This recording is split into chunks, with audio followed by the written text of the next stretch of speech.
เฝ้าทุบโอ้ยแต่ครอบครัวมึงมีอันเป็นไปแต่มึงเฝ้าทุบนี่ของหน้ามึงเป็นตันทางพญานาคนี่นะอันนี้ในความคิดข่อยเด้อพญานาคนี่เป็นบ่แม่นว่าบ่เชื่อเลยมีฤทธิ์เดชสูงลอยมาแต่ไกลขามน้ำขามมหาสมุทรพญานาคลอยขามน้ำขามมหาสมุทรมามีพลังมีฤทธิ์เดชแล้วเป็นอย่างอันห้องน้ำห้องขี่ซื่อๆนี่นะทำมามีฤทธิ์เดชนะมึงคือบ่ลอยขามไปอะไรก็แล้วหรือว่าอันนี้ห้องขี่นี่มึงคือบ่ลอยซิกแซกไปอะไรก็แล้วมันเป็นอีสังวะ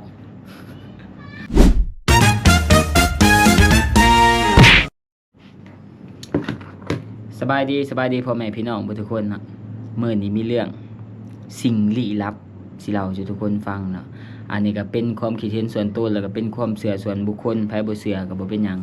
แต่สำหรับข่อยนี่เรื่องนี่ข่อยก็เชื่ออยู่แต่เรื่องมันบ่เป็นตาเชื่อมันก็เป็นตาตลกไปนะคือสิเราอันนี้มันเป็นเรื่องพญานาคเนาะพี่น้องข่อยแล้วก็หมอดูอีสังมาเรานี่เต็มอยู่นะเคยมาเตือนครอบครัวข่อยนะบ่ให้เราบ่เชื่อได้ข่อยสิเล่าสู่ทุกคนฟังเด้ออันนี้ข่อยก็อยากออกความคิดเห็นนำหน่อยหนึ่ง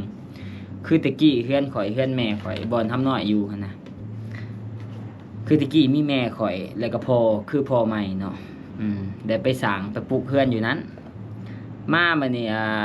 คนอยู่ในเฮือนหาก็มีแต่เรื่องมีแต่ราวมีแต่เจ็บมีแต่เป็นมานี่ก็ไปดูหมอดูไปดูหมอดูก็เลยว่าห้องน้ำที่พ่อแม่คอยสร้างมานะ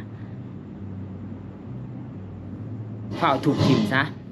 ก่อนสิมีอันเป็นไปเฝ้าถูกถิ่มให้พ่อให้แม่คอยนี่นะทุบห้องน้ำถิ่มเนื่องจากว่ามันบ่ดีหัวมันเป็นอย่างมันบ่ดีย้อนว่ามันไปตันทางของพญานาคห้องน้ำนะ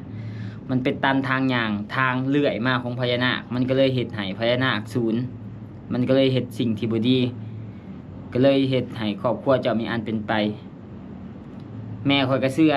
พี่น้องข่อยก็เชื่อแต่ข่อยนี่ก็เฉยๆธรรมดาเนาะเพราะว่าช่วงนั้นแม่ข่อยแล้วก็บ่สบายอยู่แล้วมานี่ก็พ่อใหม่ก็บ่สบายพ่อใหม่ก็เสียไปมาอยู่ได้ 3-4 ปีแม่ก็เสียแม่ก็ตายไปแต่ว่าห้องน้ำน่ะก็ยังบ่ทันทุบเพราะว่าตะกี้พ่อแม่ฉันก็บ่ได้มีเงินเนาะที่จะมาทุบห้องน้ำแล้วก็เฮ็ดใหม่จนทำน้อยไปอยู่ใช้ทุบห้องน้ำแล้วก็เฮ็ดใหม่มันก็บ่ได้อีกเนื่องจากว่ามันเป็นห้องน้ำเฮ็ดบ่ดีมันเป็นตันทางของพญานาคให้ทุบถิ่มบ่ซั่นชีวิตพวกเจ้าจะหากินบ่เกิดบ่เงยบ่ขึ้นครอบครัวก็มีแต่อันเป็นไปเห็นบ่พ่อแม่เจ้าเสียข้อยก็เฉยๆไปในความคิดของข่อยแม่ข่อยเสียแล้วก็เป็นพญาติมาแต่ใดแล้ว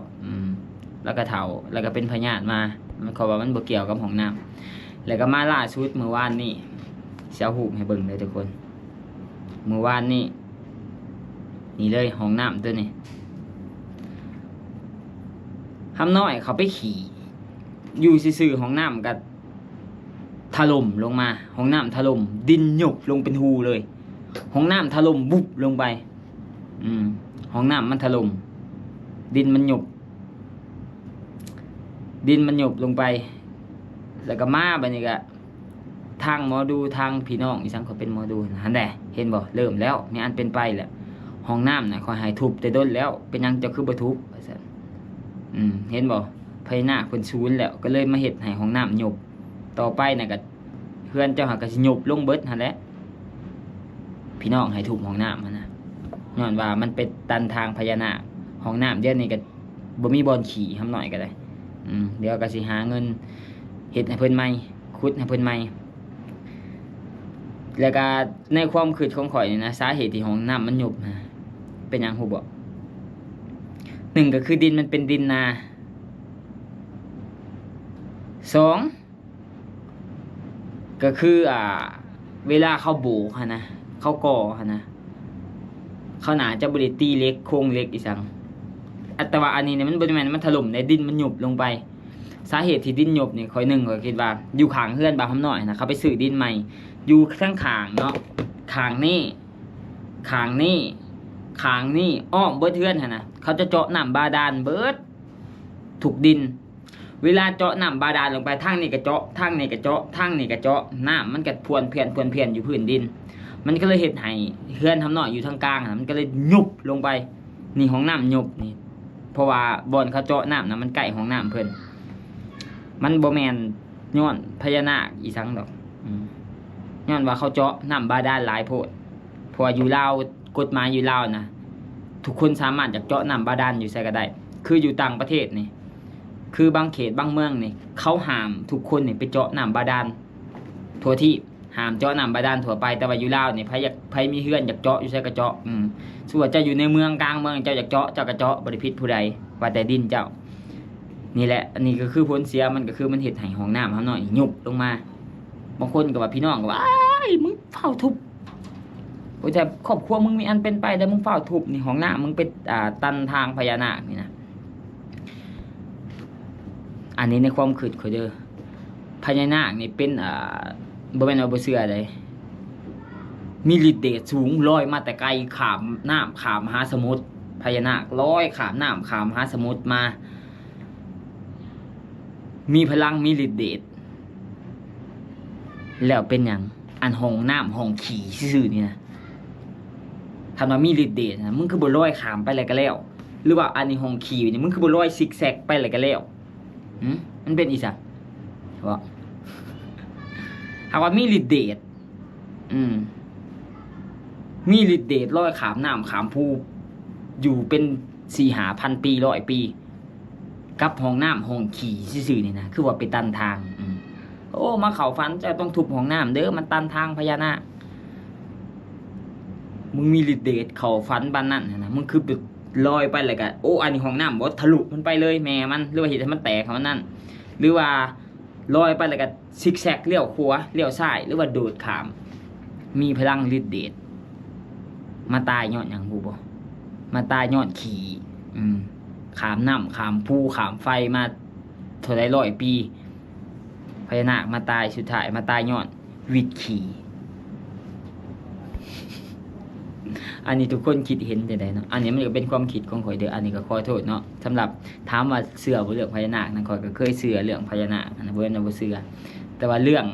สร้างอันนี้มันเป็นตั้นทางของหนองของน้ำคืออยู่ครัวไอ้นั่นค่ะข่อยเชื่ออยู่คือตะกี้ตอนยังน้อยเนาะครัวทางสวรรณเขตนะครัวทางครัวขามมุกดาหารมาสวรรณเขตตะกี้อ้ายเคยข่อยแล้วก็เคยไปเฮ็ดงานอยู่นั่นเนาะเขาสร้างมานี่สร้างมาเท่าใดเถื่อก็ถล่มมานี่มันมีคนเห็นว่ามันเป็นคืองูใหญ่เนี่ยไปเกี่ยวอยู่ในเสาเอา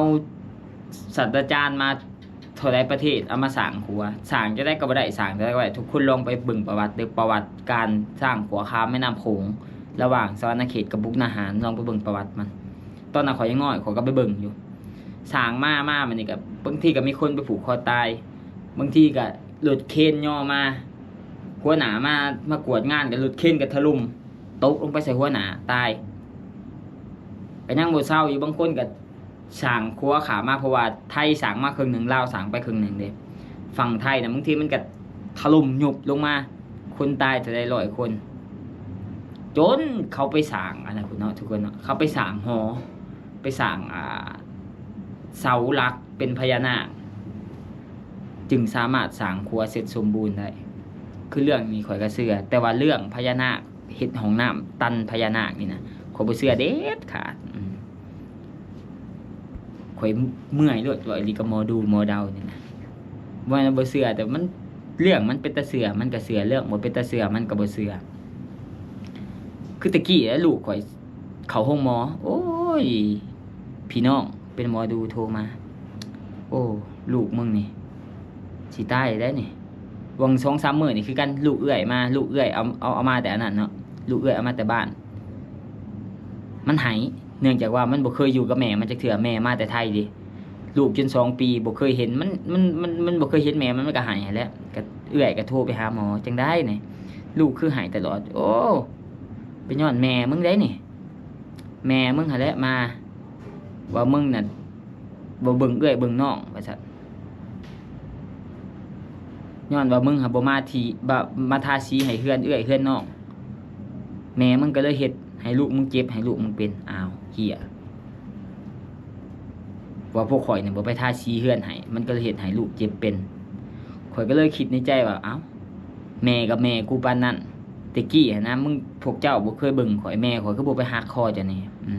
คือบ่แบบเอ้าเจ้าบ่เบิ่งหลานเด้อเอ้าไปเฮ็ดให้เจ้าป่วยอันนี้อีสังแม่กับแม่ข่อยเองลูกบ่สบายว่าแม่มาเฮ็ดเด้อเอาแม่มึงมาเฮ็ดเด้นี่ลูกมึงบ่สบายแม่มึงมาเฮ็ดย้อนว่ามึงนี่แหละบ่เบิ่งเอ้อยเบิ่งน้องเอ้าบัดตะกี้แม่ข่อยสิเป็นสิตายเอาไปเฮือนจนแบบ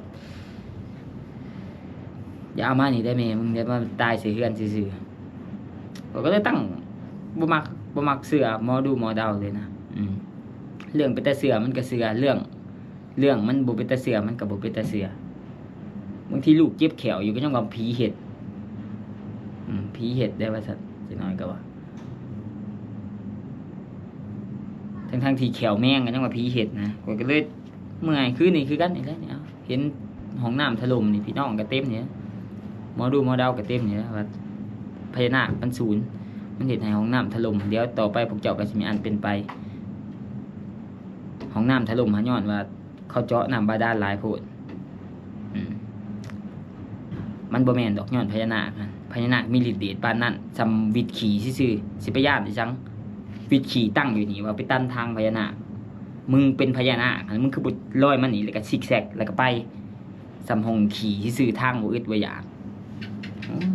อันนี้ก็ทุกคนสามารถแสดงความคิดเห็นได้นะอันนี้คันขอว่าผิดพลาดประการใดก็ขอโทษขออภัยเลยทุกคนเลยอันนี้ก็เป็นความคิดของตัวเขาเองเนาะถามว่าผิดพลาดประการใดก็ขอโทษเนาะอันนี้ขอบ่เชื่อเด็ดขาดแต่ก็บ่ได้ลบหลู่เนาะบ่เชื่อว่าไปสร้างห้องน้ำมันติดไอ้สังอันนั้นนะถ้าใครเชื่อหรือว่าใครมีความคิดเห็นใดๆก็สามารถคอมเมนต์มาได้เลยทุกคนอันนี้ก็ออกมาเล่าสู่ทุกคนฟังซื่อเดี๋ยวมื้ออื่นเฮาสิไปเบิ่งตัวจริงเนาะห้องน้ำบ่าวน้อยมันสิเป็นจังไดลองไปเบิ่งนำกันเนาะว่าเดี๋ยวสิไปขุดเบิ่งมันเห็นพญานาคบ่หรือว่าเห็นตอนขี่เดี๋ยวมื้ออื่นไปเช็คเบิ่งเนาะ